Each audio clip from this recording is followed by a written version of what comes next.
Neil Kashkari was the guy who was at the U.S. Treasury's Office of Financial Stability.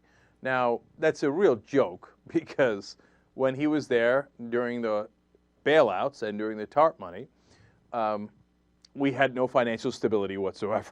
Okay. And he was charged by Hank Paulson at the time, Bush's Treasury Secretary, with figuring out who should get the TARP money. That's a very important role. Anybody want to take a guess where Neil Kashkari used to work before that? All right, if you guess Goldman Sachs, go ahead and give yourself a gold star, take a drink, do whatever you like. You're, of course, right, okay? Goldman Sachs. So then he goes and distributes all the TARP money to Goldman Sachs directly, Goldman Sachs indirectly, and many other banks, okay? So afterwards, he says he got burned out by Washington.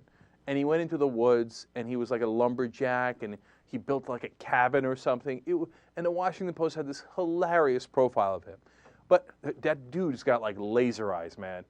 I feel like he's burning a hole in my soul with those eyes.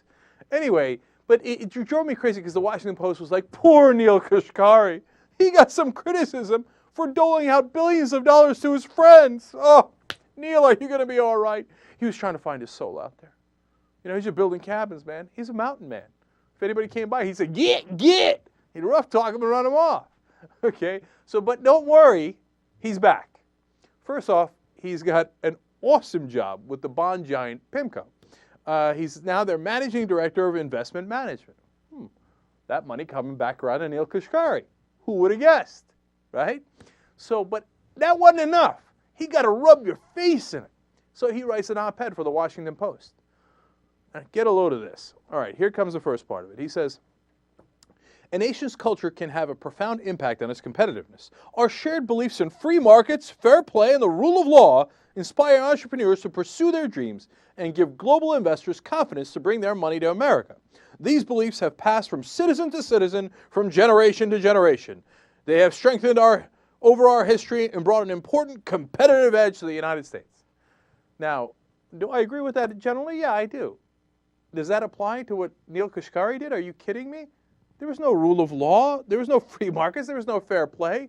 They took billions of, and if you look at the indirect costs, trillions of United States taxpayer money and gave it to the richest people in the country who caused the economic crash in the first place. Where the hell's the fair play? Your banker buddies destroyed the economy, and then you gave them our money. What fair play? What free market? Who are you kidding? But the joke gets worse. He continues.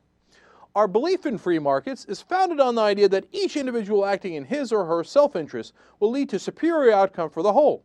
The financial crisis has reminded us that free markets are not perfect, but they do allocate capital better than any other system we know. A me-first mentality usually makes markets more efficient. So get a load of this. First of all, he says, all right, look, we're not perfect, but you know what? So we took billions and possibly trillions of your money, right? But it's still the best system in the world. And remember, that's the Republican excuse for everything. Oh, our healthcare is ranked number 37. We spend twice what any other country spends per capita, and we get much worse results. It doesn't matter. We're America. We're number one. Based on what? The numbers don't show. We're number one. So that's what Neil Kashkari does here. But that's not the worst of it. Did you hear that at the end? He said, me-first mentality is what got us this great country and what got us this great financial system. So when applied to the bankers, me-first is awesome. Here comes the last bit of salt into your wounds.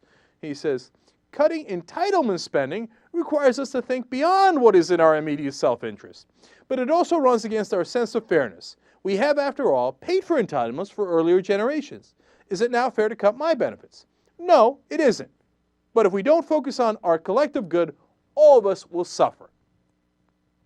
So he says, this is when you have to get rid of that me-first mentality, when we come to rob you. So is it fair that you're going to lose your part of your Social Security or part of your Medicare? No, it's not fair. In your face. But sad day for you. No more me first. Me first is for the bankers, not for you. You have to, sacrifice, as he says throughout the article. It's time for your sacrifice. Yes, the bankers would love our sacrifice. They've gotten it before. They're coming to get it again. And this is what I've been warning you about. And this op-ed is part and parcel of what conservatives, Republicans, and the bankers want to do.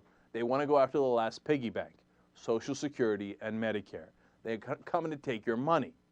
You see, and then when you say, hey, wait a minute, why are you taking my money? It's called an entitlement, as he explains, because I'm entitled to it. I already paid for it. It's my money. I gave it, and now you're supposed to give it back to me, right? He says, nope, time for sacrifice. No more me first. You pay, we take it. They're coming to rob you blind, man. Don't let them do it. And watch out for the deficit commission. Watch out for anything that says, oh, no, you don't understand. The only way to solve our economic problems is not by going after Wall Street. It's by going after your Social Security. If they come and ask you, hey, can I take your Social Security? Can I raise your retirement age? Can I make you work longer and give you less? You should have one answer for them, and it's the same answer the Republicans gave on everything over the last 2 years. Hell no, you can't! Piss off. Neil Kashkari, please. Go build another effing cabin. Stop taking our money.